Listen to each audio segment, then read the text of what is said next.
Jumpa lagi dengan saya, Willy The Rooms, tetap di The Sinners Channel.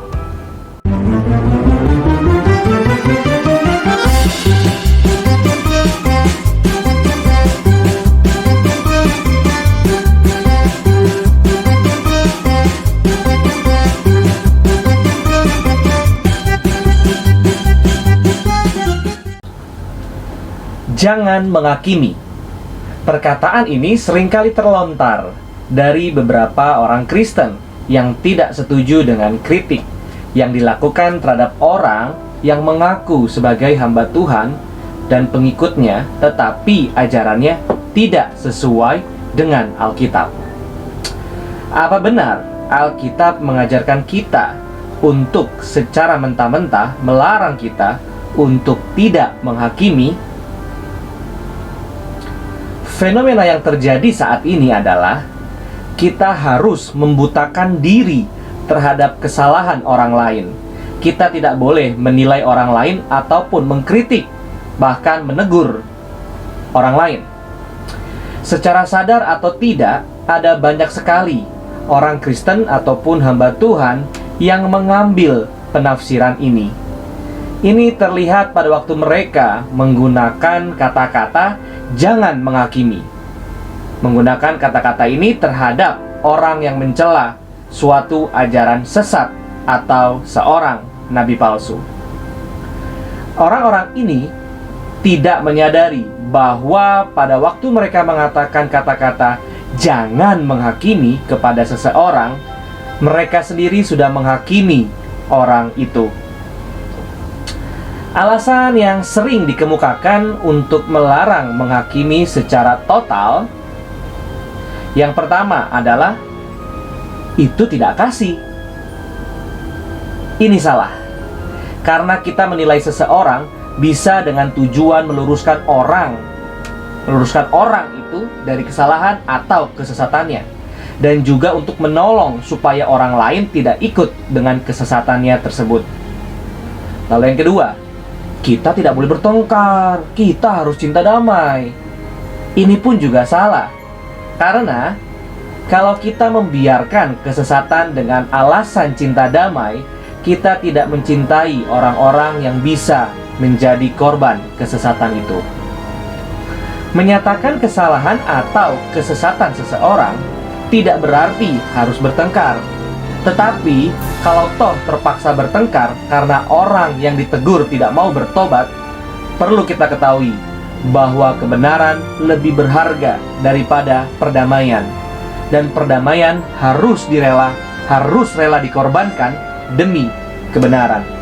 Dalam Yakobus 3 ayat 17 dikatakan, "Tetapi hikmat yang dari atas adalah pertama-tama murni, selanjutnya pendamai, peramah, penurut, penuh belas kasihan dan buah-buah yang baik, tidak memihak dan tidak munafik." Perhatikan bahwa murni mendahului pendamai, dan karena itu kebenaran harus lebih diutamakan dari perdamaian. Pada waktu Martin Luther melihat adanya banyak ajaran dan praktek yang salah dari gereja Roma Katolik pada saat itu, apakah ia tetap memelihara perdamaian? Tidak. Tetapi sebaliknya, ia memakukan 95 tesisnya di depan pintu gerbang Wittenberg, dan ini akhirnya menimbulkan perpecahan dalam gereja. Beranikah saudara menyalahkan Martin Luther dan menganggapnya sebagai seorang yang tidak cinta damai? Thomas Manton, seorang Puritan, berkata, "Jika perhatian yang paling utama adalah untuk kemurnian, maka damai boleh dihancurkan dalam pertengkaran kebenaran." Merupakan suatu ucapan yang bersemangat dari Luther bahwa lebih baik langit dan bumi bercampur aduk menjadi satu daripada satu titik kebenaran binasa. Calvin dalam komentarnya tentang Efesus 5 ayat yang ke-11 berkata, "Daripada kebenaran Allah tergoncangkan, lebih baik 100 dunia binasa." Larangan menghakimi ini yang terdapat dalam Matius 7 ayat 1-5 disusul dengan larangan untuk memberikan barang kudus kepada anjing atau mutiara kepada babi, Matius 7 ayat 6.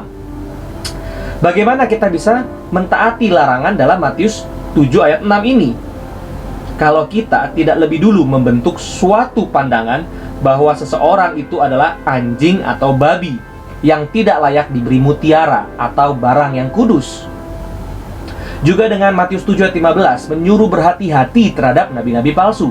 Bagaimana kita bisa mentaati peringatan atau perintah ini kalau kita tidak membentuk suatu pandangan bahwa seseorang itu adalah nabi palsu?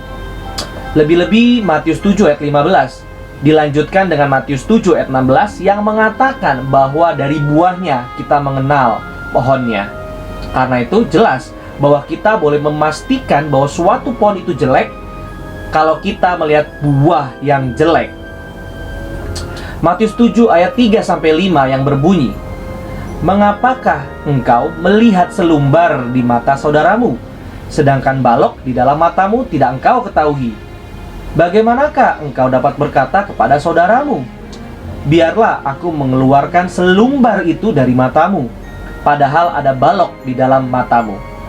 Hai orang munafik, keluarkanlah dahulu balok dari matamu, maka engkau akan melihat dengan jelas untuk mengeluarkan selumbar itu dari mata saudaramu." Tidak berarti kita harus mendiamkan kesalahan orang lain, tetapi bahwa kita harus mengkoreksi diri sendiri lebih dulu sebelum mengkoreksi orang lain. Bertentangan dengan banyak orang zaman sekarang yang menganggap bahwa kita sama sekali dilarang untuk menghakimi. Hampir semua penafsir mengatakan bahwa kita harus menghakimi. Pulpit Commentary dalam The Gospel According to Luke halaman 159, kita juga harus menghakimi manusia. Kita harus memutuskan apakah kita akan memberikan mereka kepercayaan kita, persahabatan kita. Apakah kita akan menerima mereka ke dalam lingkungan keluarga, ke dalam masyarakat, ke dalam gereja. Menolak untuk menghakimi manusia berarti mengabaikan salah satu kewajiban yang paling serius dan penting dari hidup kita. Calvin berkomentar dalam Yesaya 33 ayat yang kedua-dua, teks ini disalahgunakan oleh orang-orang yang ingin membuat penghakiman terbatas atau tak berlebihan yang dinasihatkan Kristus sebagai suatu alasan untuk menyingkirkan semua perbedaan antara baik dan jahat. Kita bukan hanya diizinkan, tetapi bahkan diharuskan untuk mengecam semua dosa, kecuali kita memilih untuk memberontak terhadap Allah sendiri. Tidak. Mencabut hukum-hukumnya, membalik keputusan-keputusannya, dan membalik tata penghakimannya merupakan kehendaknya bahwa kita menyatakan hukuman yang ia umumkan terhadap tindakan-tindakan manusia. Hanya kita harus menjaga kerendahan hati satu terhadap yang lain, sehingga menjadi nyata bahwa ia adalah satu-satunya pemberi hukum dan hakim. Terima kasih. Tuhan Yesus memberkati.